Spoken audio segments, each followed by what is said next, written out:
Ingat, ada adab, ada akhlak, itu beda. Awas hati-hati, ada yang salah paham tentang akhlak. Nggak bisa bedakan apa akhlak, apa adab, itu lain. Kalau adab, itu nilai kemuliaan yang didapatkan lewat proses pendidikan. Belajar. Kemudian membentuk peradaban. Karena itu saat syarat untuk mendapatkan adab dan peradaban, itu syaratnya bukan iman, syaratnya belajar. Makanya di Mesir ada peradaban dulu, peradaban Mesir, peradaban Mesopotamia, ya, peradaban Yunani. Apakah saat itu beriman semua? Belum tentu. Kalau dia mau belajar, dia bisa mendapatkan adab dan bisa membangun peradaban. Makanya banyak orang beradab di Jepang, banyak. Disiplin, ngantri betul, Pak. Jadi kalau benar-benar antum masuk ke tempat gak ngantri, ketahuan antum gak beradab. Bahkan untuk naik eskalator pun dibagi. Kanan untuk yang buru-buru, kiri untuk yang stay tinggal. Gak bisa antum ngobrol kanan kiri itu. Di sebagian eskalator dipersempit cuma satu aja jaraknya, satu orang aja. Ya. Itu adab. Disiplin ada. Selandia Baru bagus-bagus, disiplin. Ya, jujur. Saya kemarin ke Jepang, di Tokyo. Itu mau lewat zebra cross, mau nyebrang. Terus saya lihat teman-teman, ada emas. Emas betulan, bukan Mas Yono, Mas Arif, emas betulan. Anting gitu ya, anting, emas. Disimpan di satu tempat, di pinggir jalan. Ya, di dekat portal itu. Saya tanya ini kenapa nggak ada yang ngambil? Saya tahu sebetulnya, karena tiap tahun kita kunjungan ke sana, ke masjid kita di sana. Katanya, Masya Allah Ustaz, di sini, kalau ada barang apapun, ditemukan di jalan, tidak ada yang berani ngambil. Kalau dia di jalan tempat orang lewat, akan dipindahkan ke pinggir. Ya, supaya tidak rusak, tidak terkena injakan orang dan sebagainya. Dan mudah orang menemukannya. Jadi kalau dia nyusur kemana, cari ke pinggirnya. Ya, kalau kemungkinan dia bisa nyampaikan, dia cari petugas kepolisian terdekat, dia sampaikan. Supaya dicarikan siapa pemiliknya. Kalau bisa diantarkan. Itu adab namanya. Adab. Jadi kalau Anda ingin mendapatkan adab, ya ukurannya tidak hanya negeri muslim, non-muslim pun bisa mendapatkan itu. Tapi akhlak beda. Akhlak itu nilai kemuliaan yang dihasilkan dari proses ibadah kepada Allah Subhanahu wa taala. Makanya ada orang beradab tapi belum tentu berakhlak. Nilai kemuliaan yang dihasilkan dari ibadah dan itu fitrah kehidupan.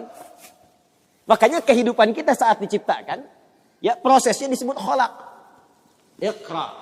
Iqra bismi rabbikal ladzi khalaq, proses penciptaannya. Yang menciptakan disebut Khaliq. Quran surah tadi Quran surah 96 ayat 1, sekarang Quran surah 15 ayat 28. Wa idz qala rabbuka lil malaikati inni khaliqum basyara. Di proses penciptaannya disebut khalaq, penciptanya disebut Khaliq. Makanya Allah disebut sang Khaliq. Kita makhluk. Bentuknya bisa jin, ya, bisa manusia, bisa hewan. Makanya saat disebutkan jin dan manusia menggunakan khalaq. Wa ma khalaqtul jinna wal insa illa liya'budun. Karakter itu, ya, karakter kemanusiaan kita, fitrah kita hidup. Kalau ingin mulia, maka diharuskan ibadah, liya'budun, ibadah. Supaya apa? Mendapatkan akhlak. Akhlak senapas dengan khuluq. Kalau sudah terkumpul pada diri kita berubah jadi khuluq. Itu yang disebut surat Al-Qalam. Ketika memuji Nabi SAW. Wa innaka la'ala khuluqin azim. Bagaimana Nabi mendapatkan khuluq? Ibadah.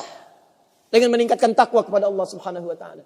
Makanya diminta kita sholat. Diminta kita puasa. Baca Al-Quran supaya punya akhlak. Apa diantara akhlak itu nilai kemuliaannya? Maaf. Bukan sekedar disiplin. Bukan sekedar jujur. Lebih tinggi daripada itu. Bagaimana meninggalkan semua yang tidak baik. Khamar tidak baik. Zina tidak baik. Hati-hati. Zina gak bagus. Khamar tak bagus. Siapapun di muka bumi. Mohon maaf. Sekalipun pelakunya pasti akan menolak zina. Ya, pezina dengan pezina menikah. Yang satu selingkuh dengan yang lain. Pasti dia akan katakan kamu selingkuh. Padahal dia zina juga. Silakan cek. Mabuk sama khamar. Makanya dalam Islam khamar dilarang. Karena itu ketika Anda sholat. Tujuannya apa? Membentuk akhlak. Apa diantaranya? Quran surah ke-29 ayat 45. Utlu ma uhya ilaika minal kitab wa aqimis shalah innas sholata tanha anil fahsya'i wal munkar. Fahsya itu perilaku buruk dari syahwat. Ya, pornografi, porno aksi, zina, LGBT, transgender, macam-macam itu fahsya. Mungkar, keburukan yang diingkari oleh hati, sumbernya nafsu perut dan akal. Membunuh, merampok, korupsi, ya, berdusta, kolusi, macam-macam, mungkar. Ini sifatnya akhlak. Makanya, mohon maaf, kalau Anda katakan orang Jepang berakhlak, orang Selandia Baru berakhlak, itu Anda kurang pengetahuan. Beradab betul, berakhlak belum tentu. Karena di sana disiplin, tapi mabuk jalan terus. Zina biasa. Itu bukan akhlak namanya, itu adab. Itu adab. Jadi kita mesti bedakan mana adab, mana akhlak. Itu berbeda. Ya, karena itu orang ibadah, kalau benar ibadahnya pasti berakhlak. Jelas? Kalau orang belajar mungkin beradab, tapi belum tentu dia berakhlak.